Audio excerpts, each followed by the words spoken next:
안녕하십니까. 행복한 아침 이재용입니다. 안녕하세요. 정예인입니다. 오늘은 10월 20일 수요일이고요. 연예가 소식 준비해놨는데 그 전에 뉴스부터 몇 가지 살펴보도록 하겠습니다.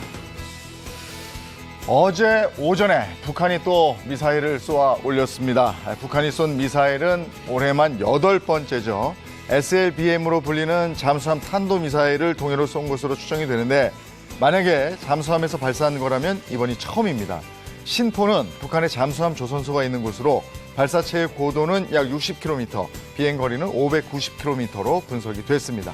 미국 본토보다는 남한과 주일 미군 기지를 노릴 수 있는 무기라는 분석이 나오고 있고요. 일각에서는 우리 군이 지난달 SLBM 발사에 성공한 것을 의식한 행보라는 분석도 나오고 있습니다. 부동산 중개 보수 수수료를 대폭 낮추는 이 반값 수수료 개정안이 어제부터 시행됐죠. 중개 수수료를 조금이라도 덜 내기 위해 기다려온 거래들이 쏟아질 것으로 예상했지만 어쩐 일인지 부동산 시장은 잠잠하다고 합니다. 금융당국이 대출 규제가 강화되면서 사실상 거래되는 매물이 씨가 말랐다는 건데요. 이에 공인중개사들은 없는 매물에 수수료까지 줄었다며 어려움을 호소하고 있습니다. 한편 공인중개사협회는 이번 중개보수 개편안에 대해 집행금지 가처분 신청을 하겠다며 강한 반발을 예고했습니다. 요즘 눈썹 문신 등 문신이 머리 염새처럼 흔해지고 있는데요. 환경부가 최근 5년 동안 국내에 유통 중인 문신 염료 67개를 조사한 결과 43개가 중금속을 포함한 불법 염료인 것으로 확인이 됐습니다. 문신 염료는 인체에 투입되는 만큼 지난 2016년 안전기준을 높이고 환경부에서 식약처로 업무를 이관하기도 했지만 후속 법 제정이 이루어지지 않아서 사실상 방치된 상태입니다. 또한 불법 문신 염료는 적발 시 전량 회수 조치와 함께 벌금 부과가 전부인 상황이어서 보다 철저한 위생관리 및 사전 검사에 대한 필요성이 제기되고 있습니다. 어제 오전 충남 청양에 있는 한 컨테이너에서 불이 나 5, 60대 남녀 4명이 숨지는 사고가 발생했습니다. 숨진 남녀 4명은 부부 사이로 농업법인의 공동대표를 맡고 있었는데 곡물 저장 용기를 만드는 공장을 세우려고 준비 중이었고 이 불이 난 컨테이너는 임시 사무실로 사용했던 것으로 알려졌습니다. 수사에 나선 경찰은 방화 가능성에 무게를 두고 있고요. 정확한 사망 원인을 밝히기 위해 국립과학수사연구원에 부검을 의뢰했습니다. 이어서 코로나19 현황 살펴보겠습니다. 19일 0시 기준으로 국내 발생 신규 확진자는 1,073명으로 105일 연속 4자릿수를 이어가고 있고요. 총 누적 확진자 수는 34만 4,500여 명으로 늘어났습니다. 한편 코로나19 백신 1차 접종자는 총 4,047만 4,500여 명으로 집계됐고 2차까지 모두 접종한 누적 접종 완료자는 총 3,381만 8,400여 명으로 집계됐습니다. 네, 이어서 오늘 날씨 소식 전해드리겠습니다. 오늘 아침 날이 참 춥습니다. 이 북서쪽에서 찬 공기가 내려오면서 내륙을 중심으로 아침 기온이 5도 이하가 되겠는데요.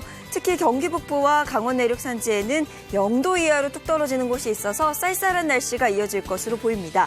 자세한 기온 보시면 오늘 아침 최저 기온 0도에서 11도, 한낮 최고 기온은 14도에서 18도 선이 예상됩니다. 전국적으로 아침 기온이 낮아 춥겠고요. 낮과 밤의 온도차가 15도 안팎으로 크게 벌어지니까요. 환절기 건강관리 주의해 주시기 바랍니다. 10월 20일 수요일 행복한 아침 지금 시작합니다.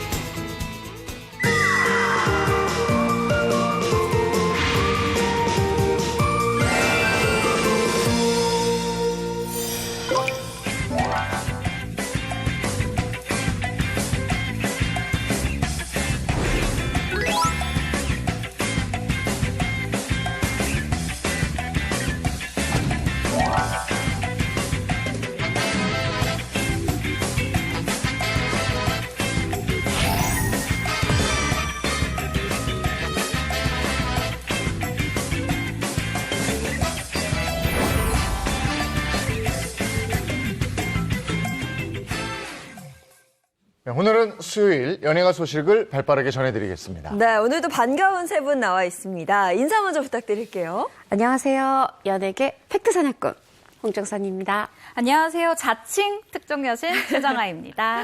안녕하세요. 발빠른 연예 뉴스 딜리버리 서비스 수요일을 달리는 남자 김수현입니다. 반갑습니다. 네, 반갑습니다. 김수현 씨가 오늘은 또 마술사의 복장을.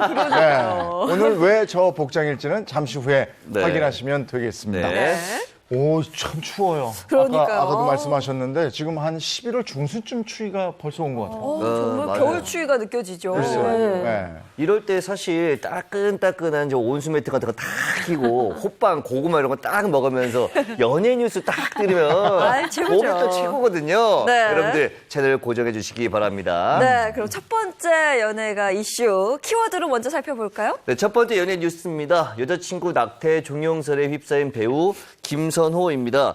어제 정말 인터넷에 뜨겁게 달군 소식이었습니다. 연인 관계였던 여성에게 낙태를 강요하고 혼인을 약속한 뒤에 일방적으로 이별을 통보한 대세 배우 K씨가 배우 김선호 씨라는 주장이 나오면서 논란이 일파만파 커지고 있습니다. 야, 김선호 씨는 지금 주식으로 치면 거의 상종가인데 그럼요. 이런 일이 네.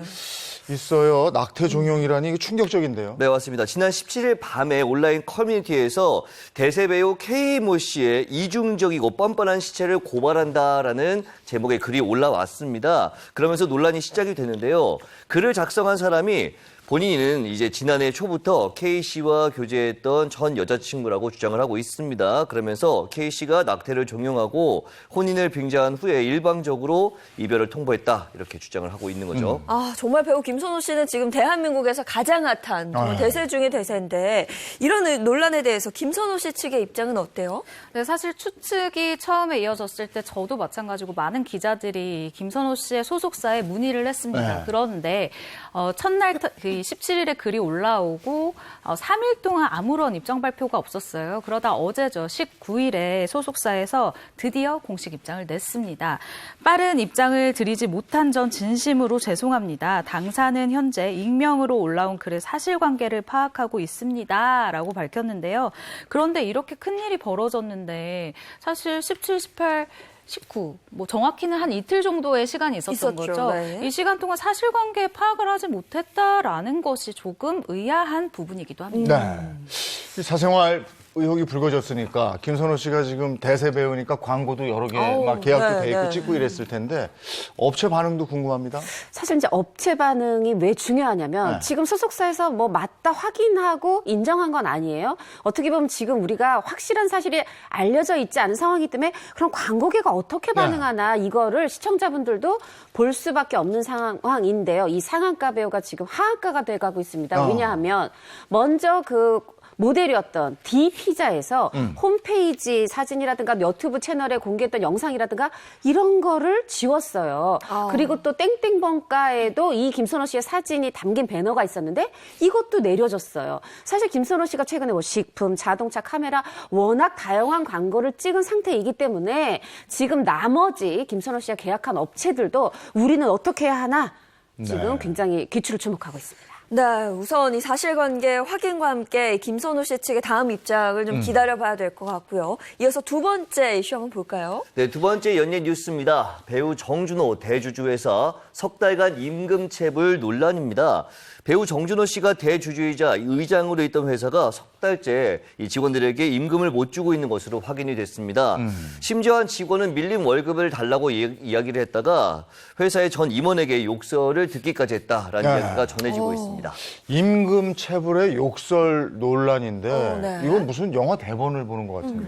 그렇죠. 이 최초 보도에 따르면요. 서울 강남에 위치한 이 회사 같은 경우에는 자영업자들의 매출 정산을 돕는 앱을 만드는 회사라고 합니다. 실제로 이 앱을 사용하고 있는 자영업자만 무려 26만 명이다라고 그래요? 얘기를 하거든요. 네. 그런데 이 회사의 직원과 영업 매니저들이요. 최대 가장 많이 받지 못한 사람들이 석 달치를 받지 못했다라고 네. 주장을 하고 있는 거죠. 네, 석 달치 임금이면 금액이 꽤 컸을 거란 말이죠. 받지 못한 돈이 어느 정도인 거예요? 그러면? 이게 뭐 영업 매니저도 있고 직원도 있고 이제 여러 가지의 직종의 분들이 지금 피해액을 호소하는 게 작게는 수십만 원에서 많게는 수천만 원에 이르고 네. 있어요. 그래서 그래서 피해자들이 이제 뜻을 모아서 공동 대응하겠다고 카페를 만들었는데 인터넷 카페를 만들었는데 벌써 회원 수가 100명을 넘어섰다고 하네요. 아니 이렇게 임금 체불까지 간 원인이 뭐예요?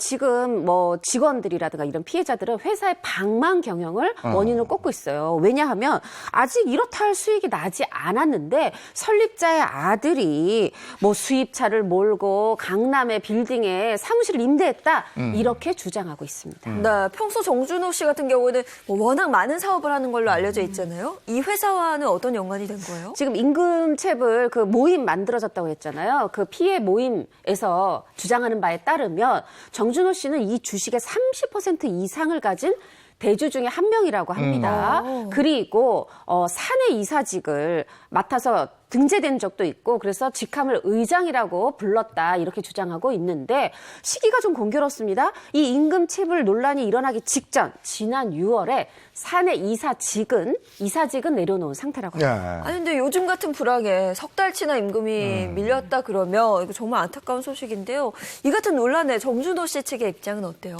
네, 이례적으로 좀 빠른 입장 표명을 했는데요. 일단 정준호 씨가 한 언론 매체와의 인터뷰를 통해서 이렇게 이야기를 했습니다. 투자자와 경영진들이 정말 최선을 다해서 혼신의 힘을 다해서 최대한 여러분들의 임금을 지급할 수 있도록 노력을 하겠다라고 약속한다라고 얘기를 했는데요.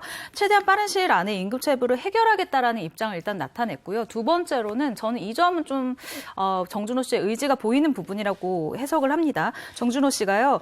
강남의 이 건물 보증금을 빨리 받아서 드리는 것 그리고 우리가 보유한 모든 주식을 회사에 무상 증여해서 그 주식을 가지고 투자를 유치하겠다라면서요. 이 회사의 정상화 이 방안에 대해서도 좀 구체적으로 설명을 하는 모습을 보였습니다. 네, 알겠습니다.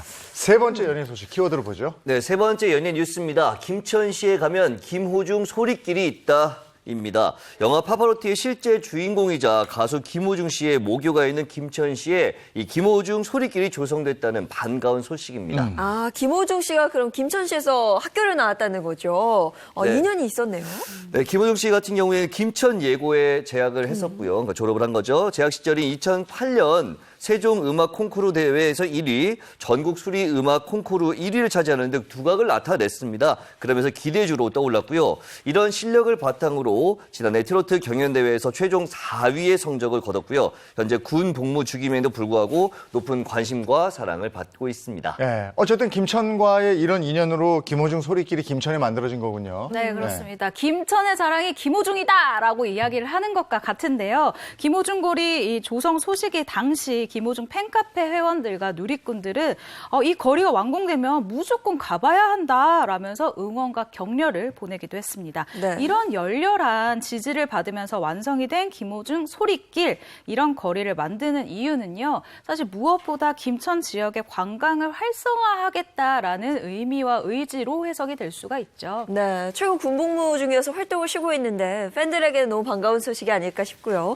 이어서 마지막 연예 소식 키워드 볼까요? 네, 마지막 연예 뉴스. 배우 송유나 쇼윈도 여왕의 집으로 복귀입니다. 배우 송유나 씨가 드라마 우아한 친구들 이후 1년 만에 채널A 드라마 쇼윈도 여왕의 집으로 컴백한다는 반가운 소식입니다. 아, 송윤아 씨가 결혼 이후에 6년 만에 브라운관에 복귀한 드라마 마마에서도 굉장히 좋은 연기를 보여줬었는데 이번 드라마는 또 어떤 드라마인지 기대가 되네요. 네, 이 드라마가 다음 달에 이제 첫 방송이 되는 드라마고요. 제목이 다시 한번 말씀드리면 이제 쇼윈도 여왕의 집인데요. 남편의 여자인 줄 모르고 이 불륜을 응원한 한 여자 이야기를 그리는 미스터리 치정 멜로 드라마입니다. 서로가 서로를 속이면서 흥미진진하게 전개될 심리 게임이 시청자들을 유혹할 예정이라고 하고요. 그리고 참고로 제가 아주 잠깐 스쳐져 나오거든요. 저를 찾아보시는 재미도 있을 것 같다는 생각이 듭니다. 배우 김수현 씨. 예. 살짝 눈 크게 뜨고 화장실 가시면 안 돼요.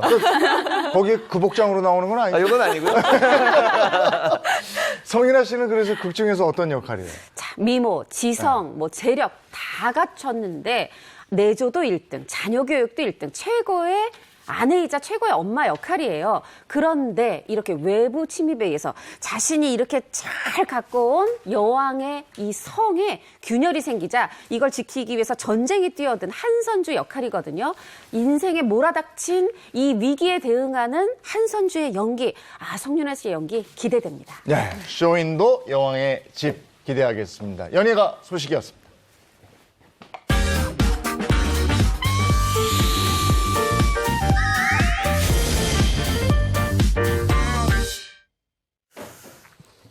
네, 이번에는 대한민국 대표 스타들이 걸어온 길을 되짚어보는 시간입니다. 스타 주민 시간입니다. 네, 오늘 수현 씨 의상을 보니까 이 마술사거든요. 네. 오늘 마술사 특집인가요? 뭔지 맞아요. 모르겠네. 여러분 해가지고 원래 해야 되는데 장비 부족으로 오늘 보여드릴 수가 없네요. 네. 원래 이렇게 이런 거 착하면 마술 막 지팡이 나오고 하거든요. 네, 같이 나와야 되는데. 네, 제가 좀 더 빨리 준비를 했었어야 되는데.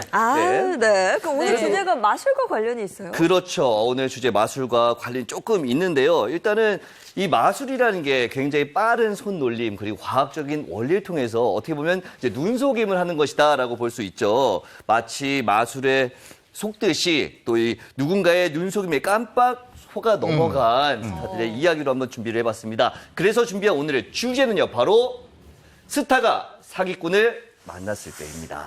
오늘 주제가 왠지 좀 센 사연들이 많을 것 같은데 첫 번째 스타부터 좀 소개해 주시죠. 네, 첫 번째 스타부터 준비했습니다. 바로 눈, 코, 입 퀴즈로 보시죠. 자, 눈, 코, 어렵다. 퀴즈. 야. 너무 어려운데. 네, 일단은 모르겠어요. 미인이다. 모르겠어요. 여자예요. 여자예요. 네, 정답이십니다. 네. 여자분이시고 네. 일단은 좀 눈매가 굉장히 좀 이쁜 분이시네요. 너무 헷갈리니까 제가 봐도 이렇게 보면은 좀 맞추기 쉽지 않을 것 같아서 힌트 드릴게요. 바로 첫 번째 힌트. 우리나라를 대표하는 팝 아티스트입니다. 팝 아티스트. 팝 아티스트. 어. 그 말 팝 한마디에 아티스트. 딱 뭔가 떠오르는 분. 떠오르는 분 있으세요? 저는 거기까지 모르겠는데. 팝 아티스트. 네. 우리 더 시청자분들 주세요, 조금 힌트. 어려울 것 네. 같아서 제 결정적인 두 번째 힌트 드리도록 네. 할게요. 이분은요, 항상 어깨에 고양이를 얹고 다니시고요. 이런 포즈를 좋아해요, 이런 포즈. 맞아. 그래. 고양이가 이름이 코코 맞죠? 고양이 올라가 있고. 코코. 그 진짜 고양이는 아니잖아. 진짜 아시는 것 같은데요. 그쵸. 진짜 고양이 아니죠. 자, 진짜 고양이 아니고 네. 인형이고요. 그렇죠. 맞아, 이분 맞아. 조금 대단한 게 최근에 머슬마니아 대회에서 모델 클래식 부문의 1위를 네. 수상한 경험도 했다고 합니다. 많은 분들이 알고 계시는 이분. 네. 자, 정답 바로 공개하도록 하겠습니다. 바로 팝 아티스트 낸시랭 씨입니다. 네. 낸시랭 씨가 이혼 소송 중 아니었어요? 2019년 4월인가 그때부터 쭉 이혼 소송에 승소했다고 들었는데. 네. 맞습니다. 일단 보통 이제 새해 벽두에 뭐 충격적인 혹은 뭐 기분 좋은 연애가 뉴스가 터지는데 2017년에는 특이하게 12월에 낸시랭 씨가 딱 뭘 발표했어요. 뭐냐면 그 마카오 출신의 왕진지 씨랑 혼인신고했어요. 뭐 사귀는지도 몰랐는데 혼인신고를 했다고 하네요. 그런데 더 놀라웠던 거 10개월 만에 이혼하기로 했습니다. 참담합니다. 또 이거를 알려서 많은 사람을 놀라게 했어요. 당시 낸시랭 씨의 주장에 따르면 왕진 씨가 폭행, 강금, 그리고 사생활 동영상 유포 협박을 했다. 이렇게 자신의 어떤 어려움을 알렸는데 이에 대해서 왕진지 씨는 무슨 소리냐. 낸시랭 씨한테 책임이 있다, 유책 사유가 있다 이러면서 이혼 진실 공방이 시작이 됐습니다. 이렇게 길게 이어지던 이혼 진실 공방. 드디어 낸시랭 씨가 승소하면서 3년 10개월의 결혼 기간에 종지부를 찍으면서 드디어 낸시랭 씨는 자유로운 몸이 됐다고 합니다. 네. 아니 보니까 결혼 생활 그러니까 같이 살면서 행복했던 시간보다 이혼 소송한 시간이 더 길어요. 그러게 말이야. 네. 마음고생 많이 했을 텐데. 맞아요. 그래서 제가 이 이혼 소송 기간에 인터뷰를 하고 왔는데요. 이 낸시랭 씨가 이렇게 얘기를 합니다. 상대방이 악의적으로 버티는 상황이 돼서 이혼이 3년이 넘게 오랜 시간 동안 소송으로 진행이 됐다라고 얘기를 했고요. 그동안 정신적으로 이 버티려고 노력을 너무너무 많이 했고 그것 때문에 너무 힘들었다라는 이 속내를 털어놓기도 했습니다. 이어서요. 예술을 하는 사람이잖아요. 그렇기 때문에 이런 얘기를 해서 굉장히 기억에 남는데 이 그림을 그리는 걸로 내가 힘든 시기를 잘 이겨냈고 낸시랭 씨가 그 어머니가 투병 중에 또 돌아가시는 일이 있었어요. 그래서 지금 나에게 유일한 가족은 무형의 이 예술뿐이다라는 얘기를 했는데 이게 좀 마음이 많이 아프더라고요. 그 낸시랭 씨 이혼 공방이 이렇게까지 길어진 줄 몰랐는데 네.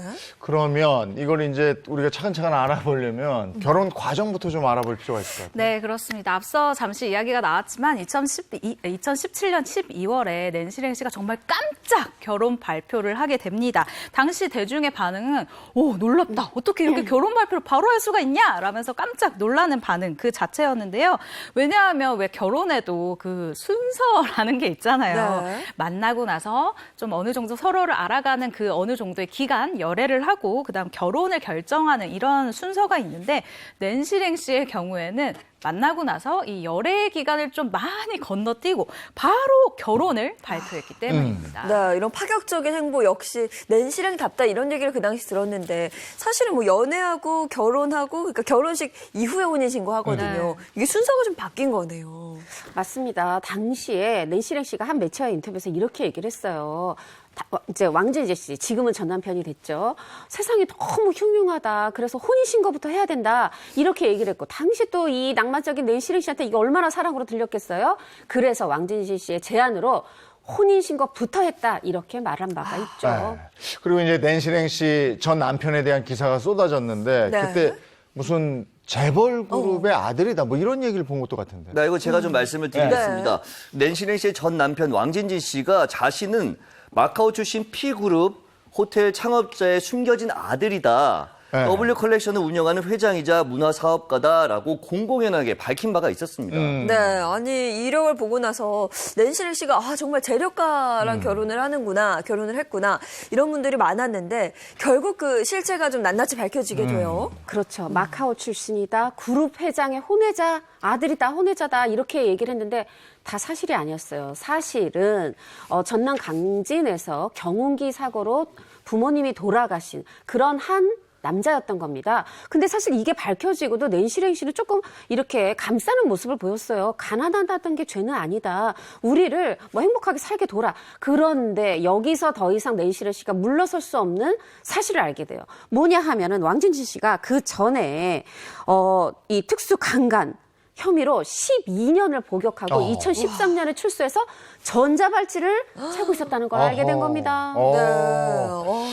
야, 어쨌든 실체 없는 거짓 정보로 사람을 속였고 또 자신이 어떤 사람이라는 것도 얘기하지 않았고 네. 그리고 또 저 낸시랭이 더 실망한 일이 있었다면서요. 네, 그렇습니다. 사실 이 전자발찌를 차고 있었던 것보다 더 낸시랭 씨를 네. 충격에 빠뜨린 일이 있었는데 그게 바로 사생활 동영상을 유포하겠다라는 무서운 협박이었어요. 동영상을 유포하겠다라고 겁을 준 거죠, 낸시랭 씨를. 네, 그렇습니다. 사실 낸시랭 씨가요, 이렇게 얘기를 했어요. 출생에 대한 이 거짓말을 했었어도 어차피 내가 사랑하는 사람이고, 내가 가정을 이뤘기 때문에 이 가정을 끝까지 지키기 위해서 노력을 했다라고 주장을 하면서요, 진실을 물어볼 때마다 다만 이 전 남편이 행동이 자꾸만 거칠어졌고, 결국 은밀한 동영상으로 협박까지 당했다라고 주장을 합니다. 이런 낸시랭 씨 측의 주장에 전 남편이죠. 왕진진 씨가 동영상을 언급하거나 폭행을 협박한 사실이 없다라고 또 재반박을 하기도 했습니다. 네. 이렇게 두 사람의 주장이 엇갈렸어요. 그러면 누구 말이 사실이었다는 겁니까? 누구 말이 사실인가 법원이 가려줬습니다. 2018년이었어요. 이때 낸시랭 씨가 왕진진 씨를 무려 12가지의 혐의, 상해, 특수협박, 특수폭행, 성폭력 범죄, 특례법 위반 등등등에서 12가지 혐의로 고소를 하게 됩니다. 그런데 이때 이제 2019년에 왕진진 씨가 구속 기소가 돼요. 먼저 이때부터 좀 잘못이 왕진진 씨 있다 이렇게 좀 짐작이 됐죠. 실제로 1년 뒤 재판이 열렸습니다. 이때 1심에서 왕진진 씨는 본인이 4가지 혐의만 이제 인정을 했어요. 사생활 유포, 동영상 협박 요런. 그런데 이 부분에서 4가지 혐의만 인정했지만 재판부의 판결은 달랐어요. 그래서 이 부분에 대해서 5천만 원의 배상을 해줘라 이런 판결을 했는데 왕진진 씨는 너무 과하다, 억울하다 하면서 이제 항소를 하게 되죠. 그런데 항소에서 이게 기각이 됩니다. 그랬더니 또 대법원까지 상고를 하게 됐는데 이 상고마저도 기각이 되면서 원심 그대로 5천만 원 배상해라 이런 원심대로 확정이 됐습니다. 이 위자료 5천만 원을 지급해라 이런 판정은 우리나라에서 굉장히 높은 수준으로 전 알고 있거든요. 네, 맞습니다. 최대치다라고 할 수가 있는데요. 이 부분에 대해서도 낸시랭 씨랑 통화를 하고 왔어요. 낸시랭 씨가 이렇게 강조를 했는데요. 변호사에 따르면 5천만 원은 이 대한민국 최고치라고 한다. 그 사람은 모든 게 사기, 거짓이고 빈털털이라서 내가 돈을 받을 수는 없지만 그 사람이 저에게 얼마나 나쁜 짓을 했는지에 대한 방증이다라고 주장을 했고요. 저희 재산 분할 청구를 한 적이 없다. 이혼과 위자료 소송만 진행했고 100% 승소한 것이다라고 설명을 하기도 했습니다. 네. 현재 낸시랭 씨는 어떻게 지내고 있습니까? 자, 이혼을 해서 분명히 몸은 자유로워졌는데 상황은 녹록지 않을 것 같아요. 왜냐하면 이혼하면서 떠안게 된 빚이 9억 8천만 원, 10억 아이고. 원에 달한다고 해요. 네. 그 빚은 어떻게 생긴 빚이에요? 일단 그 이제 전 남편이 당시엔 남편이었죠. 사업 자금을 마련하는 중에 낸시랭 씨가 또 지인 돈도 끌어오고 해서 이렇게 이 돈이 그 빚이 컸고 거기다 이혼 소송을 하고 이러다 보면 여기에 또 이 이제 소송 비용이 또 들잖아요. 이게 보태지고 하면서 이게 10억 원 가량이 됐는데 이 중에 사채가 있었던 모양이에요. 그래서 한 달에 이자만 600만 원씩을 감당하면서 사실 이제 제대로 끼니를 때울 수가 없어서 그런 돈이 없어서 컵라면으로 끼니를 때웠다 네. 이렇게 얘기한 바도 있습니다. 너무 큰 금액인데 그러면 이걸 어떻게 감당합니까? 네, 낸시랭 씨 일단 이혼 후에 지난해 개인전 이 전시회만 3차례를 열었어요. 사실 코로나 상황에서 이 정도 열었으면 굉장히 열심히 활동을 하고 있다, 인정을 받고 있다라고 해석이 가능한데요. 일단 작품 가격을 궁금해하시는 분들이 있을 것 같은데 크기의 종류에 따라서 가격이 다양한데 낸시랭 씨의 이 대표 작품인 터브 요기니 같은 경우에는요 한 점에 한 550만 원에서 700만 원 정도 를 한다고 합니다. 그런데 3점을 판매를 했다고 하고요. 아마도 급한 이 빚을 갚는 데 사용이 되지 않았나 싶은데 또 연락을 해봤어요. 어떻게 지내고 있냐라고 했더니 정말 요즘은 뭐 일어나서 자기 전까지 그 개인 작업실이 있어서 이 작업실에서 하루 종일 작업을 열심히 하고 있다고 하더라고요. 네. 이런 모습을 보면서 좀 빨리 일어났으면 좋겠다. 다시 좋은 모습을 찾았으면 좋겠다라는 바람이 들기도 했습니다. 네, 들으면서 가장 안타까웠던 게 이게 뭐 친구나 가족보다도 어떻게 보면 믿었고 사랑했던 사람이었잖아요. 네. 아픔을 딛고 좀 활발한 활동 보여줬으면 좋겠습니다. 이 낸시랭 씨뿐이 아니고 사기 결혼 당한 연예인이 또 있잖아요. 네, 맞습니다. 사기 결혼 때문에 이제 아무도 못 믿게 돼서 마음의 병을 안고 살아가고 있다는 개그우먼 김연영 씨도 있죠. 아니 근데 김연영 씨는 싱글인 줄 알았는데 결혼을 했고 그렇죠. 근데 어떻게 했길래 이게 사기 결혼이라는 거예요? 제가 김영희 씨한테 이 얘기를 들은 적이 있는데 이렇게 얘기를 하더라고요. 비행기를 타고 가는데 옆좌석에 앉은 아주머니가 중매를 제안했다는 거예요. 선봐라. 이렇게 해서 결혼에 이르게 됐다고 하네요. 선봐라. 네. 비행기 옆자리 이제 아주머니께서 소개해 주겠다 이런 제안을 한 거네요. 뭔가 지금 분위기가 좀 네. 우리가 듣기에는 으스스하잖아요. 이상하죠. 네네. 아니 비행기 옆자리 아주머니가 그런데 이분 김연영 씨 생각은 달랐던 것 같아요. 어머. 하늘이 맺어준 인연인가 봐. 저한테도 그러더라고요. 세상에 웬일로 옆자리에 앉은 분이 좋은 남자가 있다면 이렇게 중매를 해주겠다, 손을 보라고 할까. 이렇게 생각을 했는데 그 또 약간 결정적인 원인이 본인 생각에는 내가 벌써 30대 후반인데 좀 있으면 40도 될 텐데 너무 타이밍도 좋다. 이렇게 생각했다네요. 왜냐하면 하늘이 맺어준 인연인 게 맞은 게 하늘에서 비행기예요. 비행기에서 그랬잖아. 저희가 듣기에는 이걸 어떻게 믿고 만나지 싶을 텐데 그걸 또 운명이자 인연이라 느꼈으니까요. 근데 시작부터 좀 예사롭지 않은데 그럼 이 남성분은 어디서 만나게 된 거죠? 자, 처음 만난 장소도 또 예사롭잖아요. 멸치 축제에 갔다고요. 에이? 그런데 김연영 씨가 그분 뭔가 이렇게 사람 좋고 뭐 재력가라고 해서 만났는데 모습이 색동저고리에 수염이 더부룩. 그럼 우리는 보통 이거 좀 다른 거 아니야? 들은 거랑 이렇게 생각할 텐데 어머 소탈하고 너무 좋다. 김연영 씨가 이렇게 생각하면서 남편에게 아주 푹 빠지게 됐다네요. 그 첫눈에 반했군요. 그러니까 이상형을 만난 거예요. 네, 맞습니다. 두 사람의 나이 차이는 8살이었는데요. 어린 시절 아버지를 일찍 여인 김연영 씨가 어렸을 때부터 10살 이상 나이 차이가 나는 그런 사람을 만나서 사랑을 받으면서 살고 싶다라는 생각을 막연하게 했었다고 해요. 그렇기 때문에 이 8살이라는 나이 차가 그리 크지 않게 다가왔던 거고요. 이렇게 연애를 시작한 김연영 씨가 손편지까지 써주는 이런 전 남편의 다정함에 흠뻑 빠졌다고 얘기를 합니다. 그러면서 1년 동안 열애를 한 뒤에 아까 사진에도 잠시 나왔지만 태국에서 아주 성대한 결혼식을 올렸다고 합니다. 태국에서 성대한 결혼식을 올렸을 정도면 정말 이 남성분의 재력이 어마어마했다는 건데요. 그렇습니다. 사실 김연영 씨의 전 남편이 재력을 과시하던 이 사업가로 만나자마자 김연영 씨를 집으로 데리고 갔다고 해요. 근데 이 집안에 드레스룸에 명품이 가득했다고 하고요. 뿐만 아니라 80평 아파트가 3채가 있고 바닷가에 게스트하우스까지 있는 굉장한 재력가였다고 합니다. 그럼 멋진 결혼식만큼 그 결혼 생활이 멋지게 이어졌나요?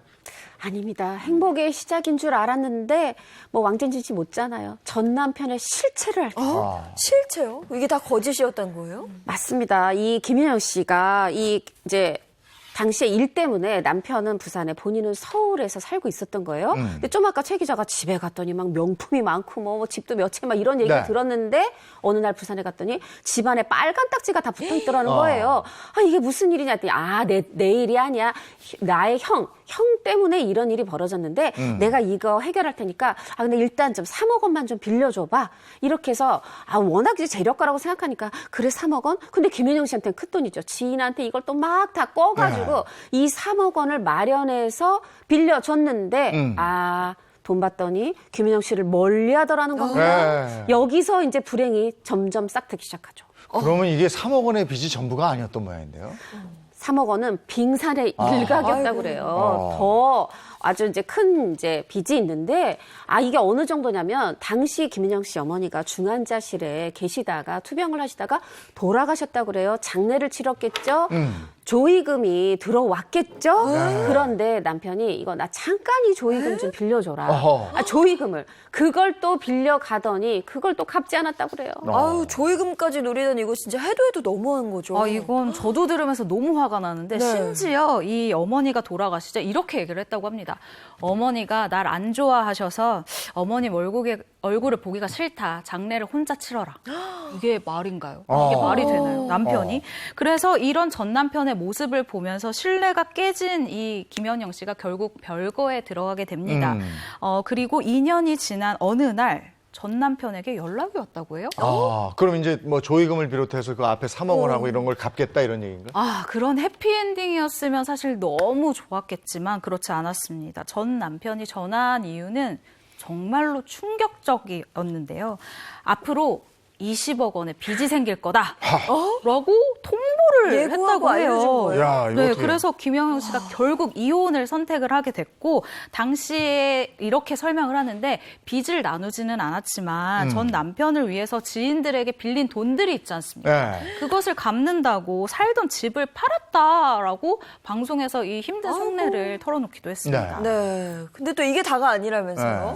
여기서 끝이 아니에요. 사실 지금 보면 장례도 혼자 치르라고 그러죠. 조의금도 가져갔죠. 이러는데도 김연영 씨는 어떻게든 이혼 안 하려고 가정 지키려고 했던 거잖아요. 그런데 여기서 끝이 아니라는 거 바로 뭐냐면 새로운 돈과는 또 다른 실체가 드러나요. 뭐예요? 자신이 그 남자의 4번째 부인이었던 거예요. 이거 얼마나 놀랐을까요? 4번째 부인? 너무 충격받았을 것 같은데요? 너무 놀랬고 지금 뭐 말하자면 금전적으로 정신적으로 완전히 피폐해진 거죠. 그래서 김영 씨가 이렇게 얘기를 하더라고요. 지금 이제 남자를 보면 믿을 수가 없고 뭐 누가 소개해주지도 않지만 소개해준다고 해도 어머 저 남자는 빚이 얼마일까? 또 나한테 돈 빌려달라고 그러면 어떡하지? 겁부터 덜컥 난다는 거예요. 이 남자를 믿지 못하게 된 김영 씨의 안타까움 이 상황 정말 제가 다 안타깝습니다. 네, 김현영 씨 사연까지 들어봤습니다. 스타가 사기꾼을 만났을 때 이번엔 또 어떤 스타입니까? 자, 다음 스타 눈, 코, 입 퀴즈로 함께 만나보겠습니다. 자, 이건 아유, 어렵다. 한 가지는 남자네요. 정확하죠? 네, 남자네요. 남자예요, 남자. 네, 근데 첫 번째 스타도 그렇고 두 번째 스타도 그렇고 사진이 조금 어려워요. 좀 사진의 모습에서 조금 어려울 것 같은데 제가 힌트 좀 드리도록 하겠습니다. 조금 더 어려워질 수 있는 힌트일 수도 있는데요. 이분의 첫 번째 힌트 바로 꽃미남입니다. 꽃미남? 꽃미남. 꽃미남이요? 네. 요 사진만 눈코 입 봐서는 꽃미남이요? 얼마나 꽃미남이었냐고 하면요. 이병헌 씨, 장동건 씨와 함께 꽃미남 트로이카. 와, 이 그러니까 정도면? 데뷔 초에 이 정도면 어마어마한 그렇죠. 꽃미남인데? 그렇죠. 그리고 S본부 네. 일기 공채 탤런트 출신이거든요. 그 당시에 방송가를 이끌어갈 주역으로 굉장히 주목을 받았었습니다. SBS 일기면은 나이도 좀 있는 분인 거 아니에요? 나의 두 번째 힌트 드리겠습니다. 네. 두 번째 힌트가 바로 국민 아버지인데요. 네, 국민 아버지. 이순재 선생님이요? 아버지라기도 젊은 얼굴인데. 그분들보다 많이 젊습니다. 심지어는 재용 MC보다도 한 살이 어려요. 네. 국민 아버지? 자, 사진 다시 한번 확인을 해주시고요. 네. 자, 이분이 국민 아버지로 등극할 수 있었던 드라마가 있었는데요. 이 드라마가 방영 당시 정말 우리나라가 들썩들썩하면서 정말 열풍에 휩싸였습니다. 그러면서 이 드라마가 시즌제로 좀 만들어지기도 했죠. 시즌제. 시리즈로 그리고 시리즈로 그쵸. 만들어지기도 했죠. 시리즈물? 하나도 아파. 그죠, 응답? 그쵸, 그거 같죠. 응답 시리즈? 응답 시리즈가 맞을까요? 다시 한번 얼굴 한번 확인해 주시고요. 아니 근데 여기서 우리 헷갈리게 만들었잖아요. 네. 응답 시리즈에는 내가 딱 떠오르는데 네. 그분이 이병헌, 장동건과 함께 꽃미남 트로이카는 아니잖아. 과연 꽃미남 트로이카가 그분 생각하는 그분이 맞을지 정답 바로 공개하도록 하겠습니다. 자, 정답 배우 성동일 성동일 씨 맞습니다. 에이, 뭔데요? 네. 이거 우리를 속이려고 일부러 이러는 거야. 아니에요. 저도 예전 과거 사진 본 적 있는데 네. 정말 꽃미남이더라고요. 그래도 이게 이병헌 장. 예? 그래서 이의제기를 생각하시면 아니 저도 성동일 씨 알아요. 빨리 과거 사진 어떻게 증거 자료 없을까요? 야, 그 은실이의 빨간 양말로 정말 많은 데이트 사랑 받았죠. 쳤죠. 네. 맞습니다. 정말 지인이라서 할 수 있는 디스가 아니었나 생각이 드는데요. 성동일 씨가 드라마 은실이에서 이 빨간 양말이 만나기 전까지는요, 사실 연극 무대에서 정말 뭐 여러 가지 이 무대와 곳에서 10년 동안 120만 원밖에 벌지 못했다고요. 10년 동안 예, 120만 그렇다고 원. 그러더라고요. 네, 그런데 성동일 씨가 그 정도로 무명 생활이 길었던 배우였다는 거죠. 사실 이 이제 은실이 드라마가 1998년도에 방송이 됐어요. 이때 빨간 양말이 원래 이 양정팔이 3회까지만 나오는 역할이었다고요. 네. 그런데 연기도 너무 잘해. 양말도 튀어. 막 사투리 연기 막 연기를 너무 차지게 하니까 성동일 씨가 본인의 힘으로 끝에까지 마지막 와. 회까지 네. 살아남았습니다. 네. 네, 오랜 무명 끝에 실력이 있으니까 탁 하고 빛을 네. 본 건데 네. 그 당시에 인기도 어마어마했다면서요. 인기가 어느 정도였냐면은 이 드라마의 인기에 힘을 입어서 앞서 잠깐 사진 나왔죠. 양정팔 역으로 출연했었거든요. 이 양정팔 캐릭터로 트로트 앨범을 냈었는데요. 한 방송에서 본인이 얘기했습니다. 전국 고속도로가 내 것이었다. 굉장히 음반이 팔렸고 그래요? 고속도로 휴게소에서 와. 화장실도 못 갈 정도였다. 정말 어마어마한 인기라는 것을 본인이 직접 말씀해 주신 거죠. 성동일 씨가 음반까지 냈었구나. 이건 몰랐네. 네? 음반을 냈군요. 맞습니다. 성동일 씨가 음반을 냈던 이유가 뭐냐 하면 소년소녀 가장을 돕는 데 쓰일 거다, 이 수익금이. 네. 사실 성동일 씨가 굉장히 어렸을 때 어려운 생활을 했었잖아요. 네, 가난한 생활을 하다 보니까. 그래서 이런 인기를 생각도 못 했다는 거예요. 어머, 그런데 이게 너무 잘 팔리죠. 다양한 행사에서 부르죠. 이때 다 성동일 씨가 가기는 가되 조건이 있었다 그래요. 현찰로 달라. 왜 그러냐면 나를 위해 고생하신 어머니, 행상하고 전국을 떠돌았던 그 어머니한테 드리고 싶었어요. 네. 그래서 받았던 현찰이 5억 원이었다. 와, 단숨에 인지도가 상승하고 이제 꽃길만 걸으면 되는데 네. 이 시기에 딱 눈앞에 한 아는 형님이 나타났다고요. 여러분, 형님 중에 가장 무서운 형님이요. 사업 같이 하자고 나타나는 아는 형님인 거 아시죠? 제일 무서워. 빌려달라는 사람담으로 사업 같이 하자는 사람이 제일 무서운데 아는 형님 중에 한 분이 이렇게 승승장구하고 있던 성동일 씨에게 찾아옵니다. 그러면서 연예인 생활은 언제까지 돈을 벌 수 있을지도 모르고 안정적인 수익이 필요하지 않냐. 갈비집을 개업을 하자라고 제안을 한 겁니다. 네. 그래서 성동일 씨가 아는 형님의 말에 따라서요. 지방에 170평 규모의 갈비집을 정말 크게 했네. 정말 크게 개업을 했고 네. 바쁜 일정 탓에 투자만 하고 명의까지 위탁을 하고 정말 믿고 맡겼다고 합니다. 그 아는 형님을 정말 철석같이 믿었네요. 아유, 그렇죠. 근데 장사가 너무너무 잘 됐었대요. 잘 초반에. 됐었대요? 네, 그런데도 불구하고 이상하게도 성동일 씨에게 돌아오는 게 아무것도 없었다는 거죠. 그렇게 성동일 씨가 이거 좀 이상하다. 네. 저렇게 잘 된다는데 왜 나한테 수익을 배분해주지 않지라고 생각하던 차에 네. 이 아는 형님이 잘 되던 갈비집을 임의로 처분을 한 다음에 해외로 도피를 했다. 아이고, 야. 이쯤 되면 아는 형님의 정체를 의심해 봐야겠는데요. 알고 보니 이 무서운 아는 형님 정체가 바로 사기전과 산범이었다고 합니다. 산범. 야, 그러니까 이제 저 성동일 씨가 좀 버니까 돈 냄새를 맡고 의도적으로 접근을 했고 붙은 거죠. 이렇게 해서 튈 생각까지 한 건데 맞아요. 그럼 피해본 금액도 만만치 않았겠어요. 자, 행사를 떠돌며 또 연기 막 네. 다작 배우죠 하면서 번 돈 5억 원 네. 당연히 다 날렸는데 그게 거의 당시에 성동일 씨의 전 재산이었다고요. 네. 거기서 끝나면 좋은데 또 그 사람이 해외 도피하면서 남긴 빚 빚까지 떠안게 됐다고 합니다. 아이고, 근데 또 전화위복이라고 하잖아요. 그 힘든 시기에 지금의 사랑하는 아내를 또 만났다 이런 얘기 있어요. 아니 지금 전 재산 날려 빚까지 생겼어. 얼마나 너무 슬프잖아요. 술 먹으면서 이 슬픔을 달래고 있을 때 누가 이번에는 아는 동생을 불렀는데 그래서 술자리 동석을 하게 됐는데 이 여자분이 이렇게 휴지 펴가지고 그 위에다가 수저를 숟가락을 착 놔주는 그 모습에 성동 씨가 반했다고요. 어머 네. 이 모습이 너무 이쁘다. 난 이 아가씨 씨랑 꼭 결혼해야지 결심을 했는데 어머 결심대로 성공했네요. 나이가 근데 무려 14살 연하. 그런데 성동일 씨 뭐 뿐이 아니라 주변 분도 이렇게 얘기한다고요. 나이는 어리지만 성동일 씨보다 어른이다. 사람이 어른이다. 그래서 성동일 씨도 얘기합니다. 내가 나이는 많지만 난 아내한테 지면서 산다. 아주 현명하시네요. 아니 근데 그때 상황이 이제 사기당해서 사업 망하고 빚도 갚고 뭐 이래야 되는 무일푼 시절이었을 텐데 그럼 결혼식이라도 제대로 올렸나 모르겠네요. 빚을 갚기 위해서 결혼식도 올리지 않고 일단 살림부터 합쳤어요. 그렇게 살다가 결혼식 날짜를 잡으려고 했는데 왜 또 힘든 일이 오는 걸까요? 장인 어른이 급성 가난 판정을 받은 거예요. 그래서 네. 결혼식을 올리지 못했다고 합니다. 그런데 주변에서 계속 얘기할 거 아니에요. 그래도 평생에 한 번인데 결혼식은 올려야지. 부인이 기다리고 있을 수도 있어. 라고 결혼식을 올리라고 주변에서 막 얘기를 하는데 성동일 씨 아내가 정말 대단한 것 같아요. 지금 사는 게 중요하지 결혼식으로 주변 사람들한테 부담 주고 싶지 않다라고 하면서 본인이 결혼식을 올리지 않겠다라는 뜻을 얘기를 합니다.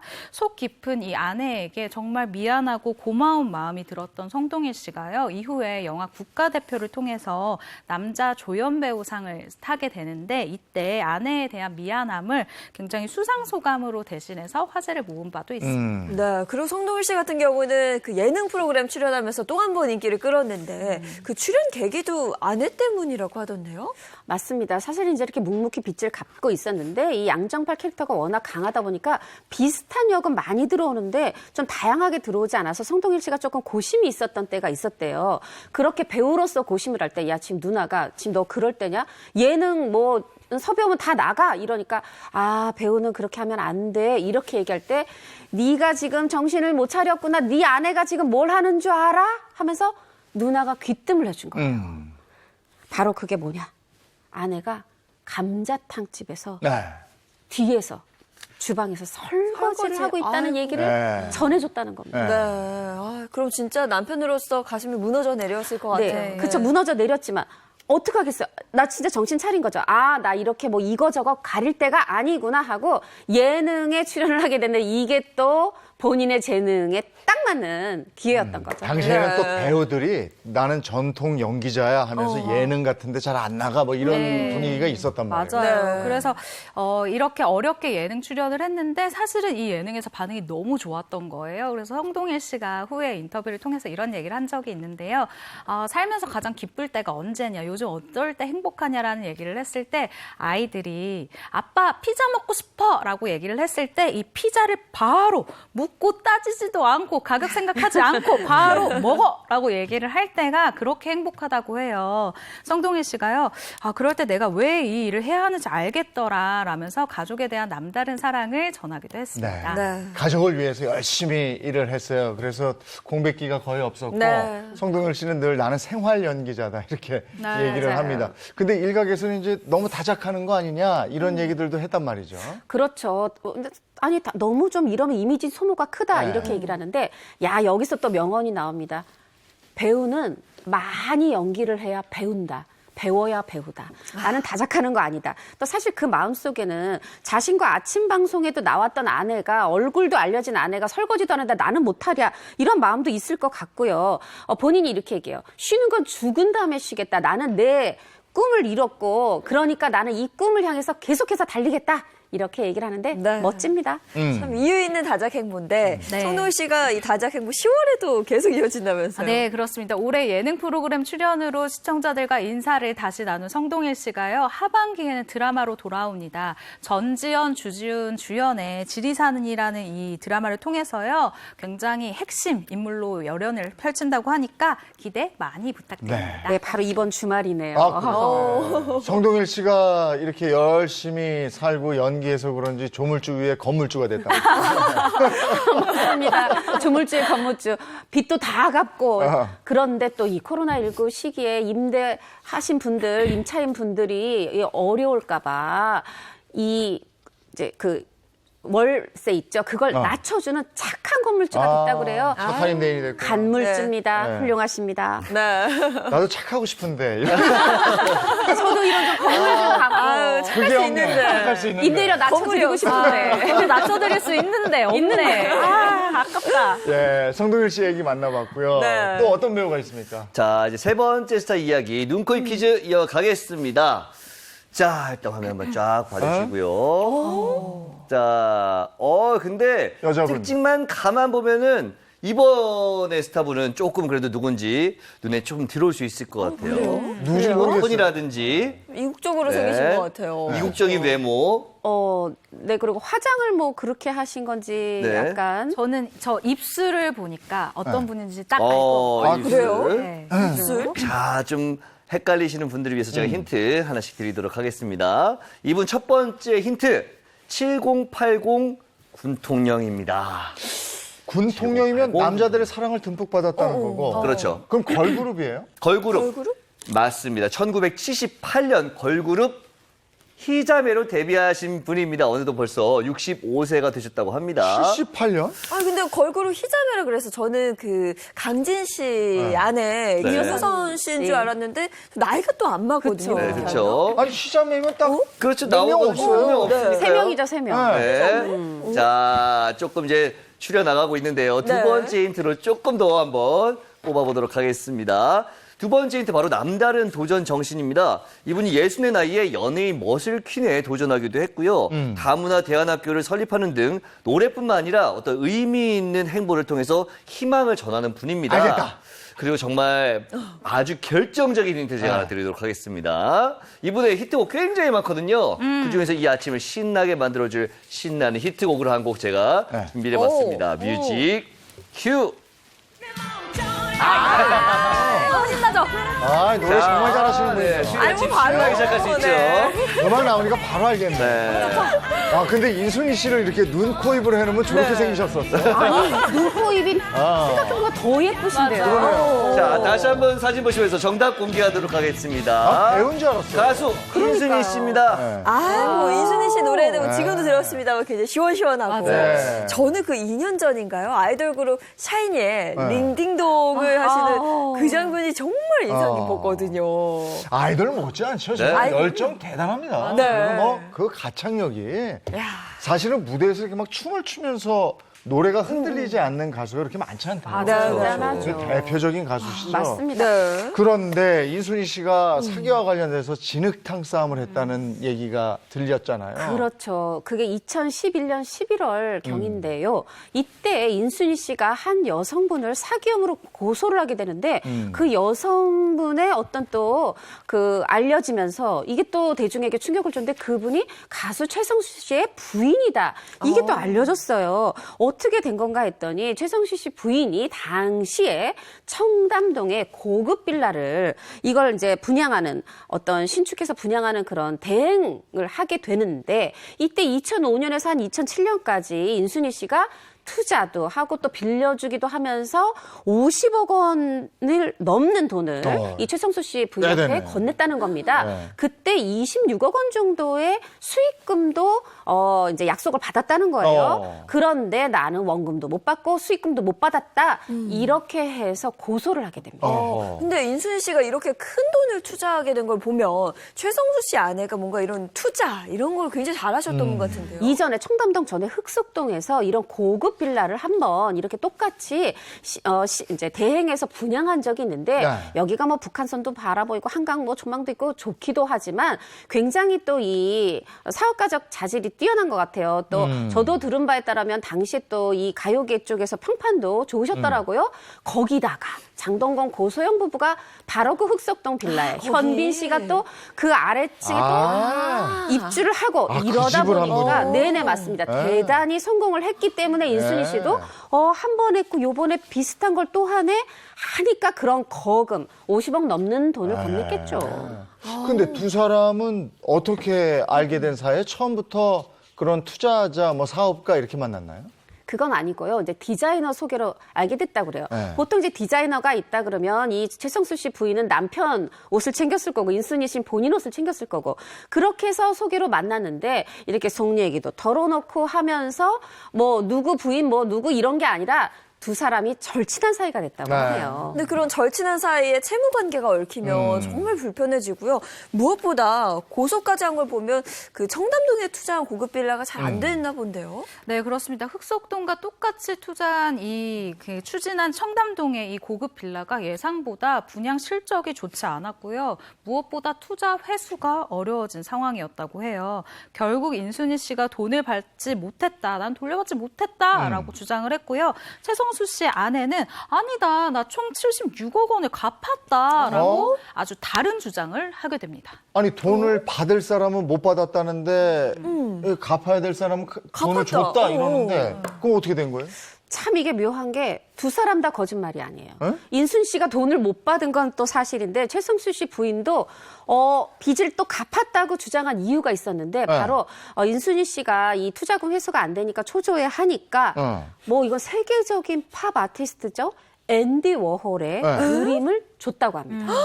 앤디 워홀의 그림을 가지고 있었다는 것도 놀랍고 이걸 또 줬다는 건데 이게 굉장히 또 고가잖아요. 그렇죠. 아마 TV를 보시고 계시는 분들 이렇게 생각하실 것 같아요. 아니 뭐 앤디 워홀 알겠고 근데 그림이 무슨 50억이나 한다고 그게 말이 되는 거라고 생각하실 수 있을 것 같은데 사실 이 미국을 대표하는 가장 영향력 있는 미술가가 바로 이 앤디 워홀입니다. 팝 아트계의 거장이고요. 세계 미술품 경매 시장에서 가장 많은 거래가 이루어지는 작가이자 돈을 많이 버는 화가입니다. 그래서 앤디 워홀의 작품들은 대부분 수십억 원에 달할 정도로 정말 세계 그림 시장에 관심을 받고 있는 상황인 거죠. 그래서 그러면 그 그림을 받았다. 그러면 그 그림이 그 정도의 값어치가 있는 거예요? 그 가격이 나가는 거예요? 맞습니다. 일단 그림은 하나가 아니라 두 점이었고요. 이게 플라워 시리즈, 재킷 시리즈 그림이라고 하는데 이 하나는 1억 원. 그래요? 하나는 20억 원. 오. 그러니까 두 개를 합하면 네. 이게 50억 원이 넘으니까 이제 최성수 씨 부인 입장에서는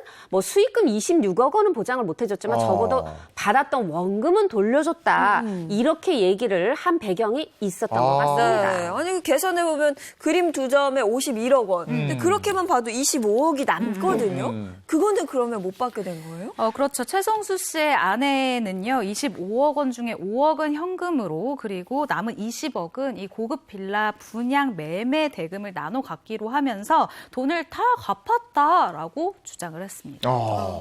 근데 어쨌든 그 그림으로 줬다는 게 이제 우리가 일반적으로는 잘 모르겠는데. 그렇죠. 네. 그림으로 준 이유는 뭐예요? 최성수 씨 아내가요, 이 부분에 대해서는 굉장히 당당했어요. 네. 방송에 나와서 이 같은 얘기를 했는데요. 평소 그림에 관심이 많던 인순이 씨가 원했던 그림이기 때문에 그 그림을 줬다라고 주장을 하는 거예요. 왜냐하면 이 그림이라는 게 해가 갈수록 뭐 가격이 오르기도 하고 그렇기 때문에 재테크처럼 나중에 팔면 수익을 남길 수도 있고 딸에게 증여도 할 수가 있으니까 인순이 씨가 뭐 여러모로 좋다고 생각을 해서 그림을 줬다라고 주장을 했습니다. 들어보면 최성수 씨 아내 측은 그냥 나름대로 본인이 할 수 있는 최선의 변제를 한 것 같기는 한데 근데 왜 고소를 당했을까요? 인순이 씨는 아니 나는 돈을 받고 싶은 그쵸, 거다. 네. 이 그림은 그냥 내가 돈 받을 때까지 담보로 가지고 있었을 뿐이다 하면서 투자금 회수가 되지 않았다. 이런 이유로 서울중앙지검에 고소를 하게 된 겁니다. 그래서 이 사건은 결론이 난 사건인가요? 맞습니다. 맨 처음에 근데 여기 조금 잘 들어보셔야 돼요. 네. 처음에는 2012년에는 최성수 씨 부인에게 무혐의 처분을 내렸어요. 네. 왜냐하면 이제 수익금은 차치하고 일단 원금 그거에 해당하는 정도의 그림을 줬기 때문에 이제 무혐의 처분이 내려졌는데 인순이 씨가 이거에 대해서 또 항소를 했어요. 네. 나는 억울하다 그랬는데 그래서 재수사가 이루어졌는데 네. 이 부분에서 그림 이 두 점 51억 원에 해당하는 이 그림을 담보로 18억 원의 대출이 최성수 씨 부인 쪽으로 이루어진 게 발견이 됩니다. 네. 하다 보니까 이것만 없었으면 그래 50억 원 줬다지만 그러네. 18억 원 대출이 됐다면 그림을 빼버리면 한 그림의 가격이 한 34억 그쵸. 원 정도로 뚝 떨어지게 되는 그렇게 거잖아요. 되네요. 하다 보니까 이 부분에 대해서 유죄가 나와요. 아하. 그래서 징역 3년에 집행유예 4년이라는 실형이 내려지게 됩니다. 네. 현재 인순이 씨 어떻게 지내고 있죠? 네, 인순이 씨는요, 지금 홍천에서 대안학교를 운영 중이라고 합니다. 인순이 씨가 아무래도 다문화가정 2세 출신이잖아요. 그래서 학교를 운영한 남다른 이 계기에 대해서도 얘기를 하는데, 어디에도 속하지 못한 느낌이 나는 항상 있다. 근데 내가 엄마이기도 하고 실제로 다문화가정 2세이기도 해서 나는 이런 아이들의 마음 그리고 엄마의 마음을 다 알 수 있을 것 같았다라면서요. 과거 자신이 겪은 차별로 인해서 이러한 학교를 만들었고 울타리를 만들어서 보호하고 싶다라는 뜻을 밝히기도 했습니다. 네, 알겠습니다. 이어서 스타가 사기꾼을 만났을 때 다음 스타 누군지 볼까요? 자, 네 번째 스타 눈코입 퀴즈로 함께 보시죠. 자, 어렵다. 잘생겼다. 부리부리한 굉장히 눈과, 눈이 특징이 네. 있으신 분인데요. 코가 아주 높네요. 그림을 사진을 보면서 이렇게 생각을 해주셨으면 좋겠어요. 가만히 있을 때보다 약간 인상을 살짝 쓰고 있을 때 표정 같은 그렇게 좀 보시면 눈을 약간 이렇게 모으고 있는. 아, 저 눈 보고 이경규 씨인 줄 알았어요. 이경규 이경규 이경규 씨가 씨가 이렇게 쌍꺼풀 이렇게 탁 접을 때. 맞아요. 저는 약간 네. 류수영 씨 눈인가? 유수영 씨. 저는 만화 캐릭터 중에 그 앵그리버드라고 이 화가 잔뜩 난 새 캐릭터가 있거든요. 그런가요? 제가 힌트 지금 뭐 정확하게 말씀드릴게요. 완전 비껴가고 있습니다. 자, 그래서 힌트를 좀 드리도록 하겠습니다. 이분 올해 나이 49세고요. 저도 뭐 얘기하면서 이분이 49세나 됐어? 하고 믿기지 않을 정도입니다. 이분 얼굴에 김이 묻은 배우입니다. 28년 차 배우.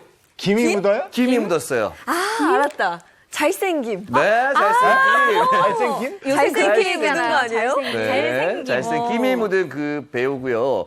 이분은 정말 연예인의 연예인으로 불리고 있습니다. 실제로 그래요? 현빈 씨라든지 조인성 씨가 이분을 보면서 배우의 꿈을 키우기도 했습니다. 그만큼 잘생겼고.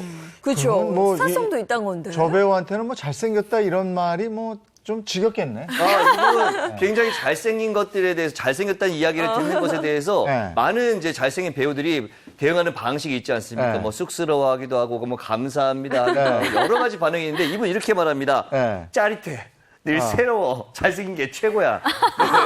솔직하시네요. 이거 그만큼 명언이잖아요. 솔직한 만큼 네. 너무나 잘생기신 분이죠. 그래요? 아, 이거 들으니까 누군지 알겠네요. 딱 알겠네요. 저는 이 멘트 하는 걸 영상으로 봤어요. 네. 제가 맞춰도 될까요? 아, 그럼요. 정답 공개해 주시죠. 배우 정우성 씨. 정답입니다. 네. 짜릿하게 잘생기신 분이죠. 그런 멘트 대한민국에서 단 한 명 인정할 수 있다면 정우성 씨죠. 그렇죠. 네. 그 김이 묻었다고 해서 난 뭐 어디서 저 바닷가에서 올라왔나 잘생김이라고 잘생김. 네. 별명이 또 뭐 셀카 바보라고 그래. 네, 맞습니다. 여러분 셀카 찍을 때 어떻게 찍으세요? 저 같은 경우에는 일단 카메라를 제 눈보다 올립니다. 그리고 네. 조금 어플을 찍어서 그쵸. 이 날렵해 보이는 각도를 45도. 쳤는데 이분 같은 경우에는 이 각도와 어플을 싹 다 무시를 하는 분입니다. 왜냐하면 그냥 얼굴을 더 못생기게 찍는 거 아니냐라는 말이 나올 정도인데요. 이런 핀잔에 대해서 정우성 씨가 이렇게 얘기를 합니다. 아니 나의 미모를 카메라가 못 담는 것이다. 이 자신만만함 너무 좋은데요. 아니 네. 근데 그래도 잘생겼는데요. 그러게. 그렇죠. 근데 그죠? 남이 찍어준 게 또 훨씬 잘생겨서 팬들 입장에서 안타까워서 그러는 것 같습니다. 네. 잘생김이 묻은 정우성 씨. 네, 사진을 이제 함께 좀 보고 계신데. 네. 사실은 근데 뭐 본인이 이렇게 뭐 셀카가 좀 이상하다 해도 저희가 네. 봤을 때는 저 모습조차도 너무나 잘생기셨어요. 그렇죠. 팬들 조각이남이고. 사이에서는 재능 낭비하고 있다. 얼굴 재능 낭비다라는 말도 나오고 재능 있어요. 낭비. 아니 근데 정우성 씨가 무슨 사기를 당했다는 거예요? 알것 같아요. 비율이 사기잖아요. 비율이. 정말 제가 말씀하신 거 생각나는데 제가 정우성 씨 이렇게 마주친 적이 있었거든요. 그래서 저도 이제 처음 뵙는 분이고 뭐 네. 저를 만나러 오신 게 아니라 그냥 지나가려고 했었어요. 근데 문이 열리면서 정우성 씨가 나왔는데 네. 저도 모르게 90도를 인사하고 있더라고요. 야, 정말 비율 얼굴 최고입니다. 최고죠. 네. 네. 맞아요. 그런데 이런 정우성 씨도 네. 사기를 당한 이런 어려운 경험이 있었습니다. 무엇이냐? 몇 년 전의 일이죠. 연예계 종사자가 정우성 씨에게 수십억 원의 사기를 친 사건이 발생을 합니다. 연예계 종사자가요? 네, 맞습니다. 정우성 씨도 꽤 되지 않았어요? 연예계 생활한 지? 근데 그쵸. 연예계 종사자한테 사기를 당했다고? 네. 그렇습니다. 때는 2007년으로 거슬러 올라가는데 당시에 그 영화제에서 만났다 그래요. 그러고 나서 드라마가 실제로 촬영까지 들어간 건 아니고 제가 요 얘기를 정우성 씨한테 들었었는데 드라마 이렇게 관련해서 얘기를 하는 그런 정도였는데 이때 작가가 얘기합니다. 내가 사모펀드에 소속이 돼 있어가지고 이 재벌들 이런 사람들하고 고급 정보를 이용해서 주식을 하고 있다, 주식 투자를 하고 있다 이러면서 정우성 씨한테 돈을 받아내게 됩니다. 야. 작가가 그랬다는 거예요? 그러니까? 네, 그렇습니다. 1990년대 말부터 2000년대 초중반까지 아주 활발하게 활동을 했었던 작가인데요. 드라마 결혼합시다, 그리고 맹간의 전성시대, 천생연분 등 이름 들으면 나 이 작품 봤는데 하시는 분들 유명한 있을 작가네. 거예요. 주로 결말이 엔딩이 통쾌한 드라마를 써서 유명 작가 반열에 오른 박모 작가입니다. 이분 같은 경우에는요, 드라마 작가로도 굉장히 활발하게 활동을 했는데 뿐만 아니라 출판사 대표이사로도 알려져 있고요. 또 패션 사업 같은 경우에는 설립한 지 3년 만에 업계 1위에 올려놓을 정도로 아주 성공한 사업가 반열에 오른 그런 사람이었어요. 그러면 얼마 정도 그 금액이 어느 정도 돼요? 일단은 금액이 어마어마합니다. 46억 2,600만 원. 근데 제가 약간 경제적으로 조금 문외한이거든요. 네. 펀드까지는 제가 어떻게 알겠는데 사모펀드는 뭔지 한번 정리 좀 그 이제 부탁드릴게요. 공모주가 있고 또 아니면 또 이제 그 정말 투자 신탁 같은 데서 하는 그런 정상적인 펀드가 있잖아요. 근데 사모펀드는 우리 아는 사람끼리 있는 사람끼리 모여서 우리끼리 돈을 모아서 펀드를 만들어서 주식 투자에 운용을 하는 겁니다. 그런데 이게 이런 게 실제로 있고 만약에 이 작가가 운용한 사모펀드가 실제로 있었고 정우성 씨가 여기에 46억을 준 거였다면 이게 그렇게 큰 문제가 아닐 수도 있는데 중요한 건 애초에 사모펀드에 실체가 없는 가운데 완전 사기네. 돈을 받았다는 거죠. 근데 피해 금액이 무려 46억 원이란 말이에요. 그럼 이걸 한꺼번에 가지는 않았을 거고 나눠서 줬나요? 어떻게? 근데 그 20차례에 걸쳐서 나눠주긴 했는데 기간이 되게 짧아요. 그 한 2008년 11월에서 2009년 7월까지 요때 20차례에 걸쳐서 무려 46억 원을 넘게 보냈다고 합니다. 그러면 정우성 씨는 이 사건에 대해서 어떻게 대응을 했나요? 정우성 씨는 그냥 오랫동안 알던 사람이다. 그리고 나는 이게 배우라서 알려지는 걸 원치 않는다. 그래서 고소하지 않겠다. 그리고 정신적으로 물질적으로도 굉장히 피해를 입었기 때문에 이 부분에 대해서 언급하는 것 자체가 괴롭다. 이렇게 얘기를 했고 자신은 이 박 작가에 대해서 고소하지 않고 처벌을 원하지 않는 그런 입장을 밝혔어요. 아니 46억 원을 사기당했는데 이걸 그냥 조용히 덮자고 그랬단 말이에요. 네. 야 이게 정우성 씨 원래 그렇게 부자였어요? 한간에서는 정우성이 돈이 너무 많아가지고 어릴 때부터 풍족하게 살아서 그 정도 돈은 사기를 당해도 그렇게 야 데미지가 없나? 46억인데 이렇게 생각하실 수 있잖아요. 근데 네. 사실이 아닙니다. 정우성 씨 같은 경우에는 굉장히 그냥 흔히 말해서 부티가 나는 외모다라고 기자들이 가끔 제목을 붙이기도 하는데 이런 외모와는 반대로 굉장히 어려운 유년 시절을 보냈다고 합니다.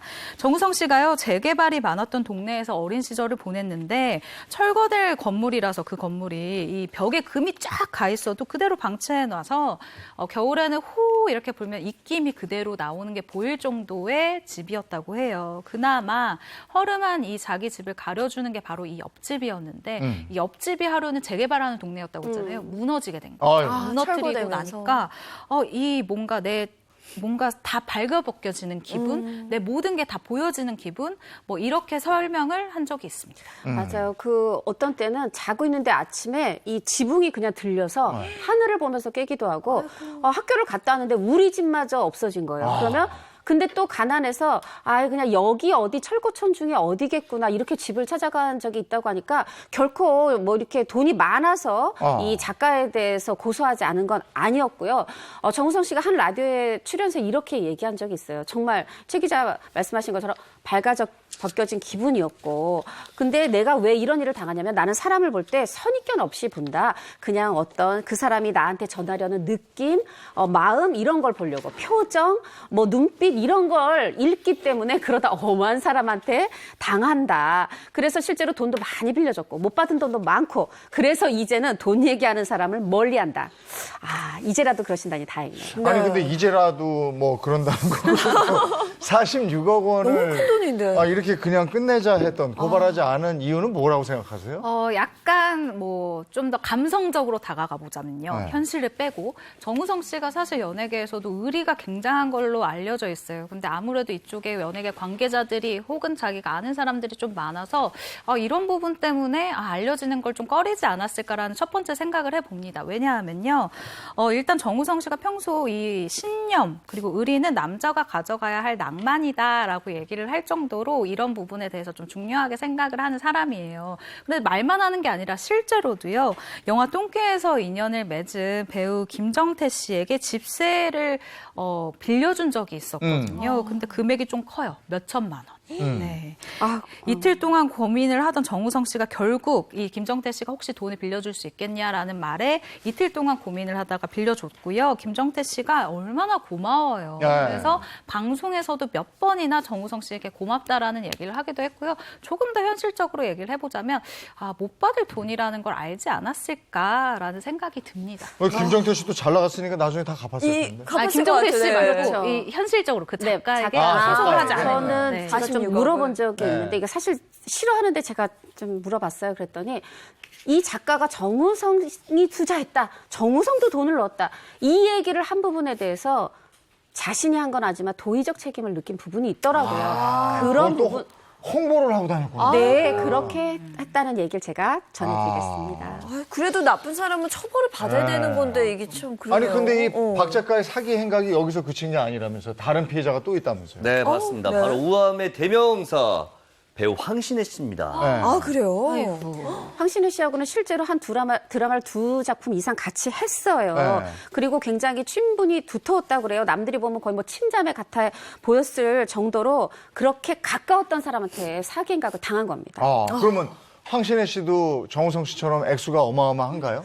액수는 더 커요. 51억 원, 51억 3,700만 원밖에 더 큰데 다행히 직접 피해를 당한 건 아니고 어떻게 보면 이 작가가 그때 당시에 스타 브랜드 마케팅 사업을 했거든요. 네. 황신혜 씨가 그 간접적 도용을 당해서 이미지 피해를 봤는데 당시 2009년에 황신혜 씨가 뭐 속옷 사업한다 하면서 홈쇼핑도 하고 그랬었어요. 그런데 다른 사람들한테 바로 그 제조 비용이 필요해요 하면서 51억 원이 넘는 돈을 받아냈고 그리고 그 사람들한테는 한 달에 이거 좀 있으면 내가 30% 이자 주겠다. 이러면서 돈을 받아냈다고 하네요. 아니 보니까 정우성 씨한테 46억, 그리고 황신혜 씨 이름 팔아서 또 51억, 거의 100억이거든요. 황신혜 씨 측의 입장은 어땠나요? 당시 나중에 이렇게 얘기를 했어요. 친자매로 생각하던 사이였다. 그렇지만 지금 너무 내가 충격을 받아서 기억에서 지은 이름이다. 말하자면 언급하고 싶지 않다라고 선을 그었습니다. 요 사기 행각은 어떻게 알려지게 된 거예요? 네, 사건이 어떻게 알려졌냐면요. 박 작가가 투자 명목으로 내세운 이 사모펀드가 아예 실체도 없는 것으로 밝혀져서요. 이로 인해 생긴 피해자들이 박 작가를 고소를 했고 결국 검찰이 수사에 나서서 이 사기 사건이 세상에 알려지게 됐습니다. 네. 이 박 작가라는 사람 이 대단한데. 정말 소설을 쓴 거잖아요, 어떻게 보면. 박 작가는 그래서 어떻게 됐어요? 이 박 작가라는 사람은? 네, 박 작가라는 사람은 이제 재판으로 넘겨졌어요. 재판으로 넘겨졌는데 이 사람이 이렇게 주장합니다. 아니다. 방송 일하면서 이렇게 알게 됐고 나중에 다 내가 이제 배상하려고 했지만 재판부의 판단은 달랐어요. 이 인맥, 개인적 친분을 이용해서 154억 원에 이르는 금액을 편취했다. 이렇게 하면서 죄질이 가볍지 않다. 징역 5년을 선고했는데 박 작가 1심 판결에 불복했어요. 그리고 항소했어요. 그런데 항소심의 재판부는 그것이 오히려 괘씸하다면서 1심보다 더 강한 징역 7년을 선고했습니다. 그랬군요. 본인이 만들어낸 소설 속에서 살았네요. 네. 근데 이게 연예계가 돈이 막 이렇게 큰 돈들이 왔다 갔다 하고 막 이래가지고 지금 이게 드러난 거지. 드러나지 않은 일도 많을 것 같은 느낌이 맞아요. 그렇습니다. 돈 이제 있는 주위에 또 그렇게 그런 분들이 사기성 있는 분들이 몰리는데 내 돈은 다른 사람 말 믿기 전에 나부터 좀 잘 지켜야 되겠고 연예인분들 귀 좀 두껍게 하십시오. 네. 알겠습니다. 스타주민 스타가 사기꾼을 만났을 때 알아봤습니다. 고맙습니다. 네. 고맙습니다. 오늘은 좀 더 춥게 느껴지는 것 같아요. 저는 오늘 아침부터 몸이- 깜짝 놀랐어요. 몸이 내가 부실해졌나? 아니죠? 오늘 어제보다 훨씬 아침 기온이 떨어져서 전국적으로 굉장히 춥습니다. 네. 두툼한 겨울 패딩 챙겨 입고 나오셔도 큰 무리 없을 것 같습니다. 좋은 하루 보내시고요. 저는 내일 아침 7시 30분 알찬 소식 가지고 돌아오겠습니다. 행복한 아침, 행복한 하루 되십시오. 고맙습니다. 고맙습니다.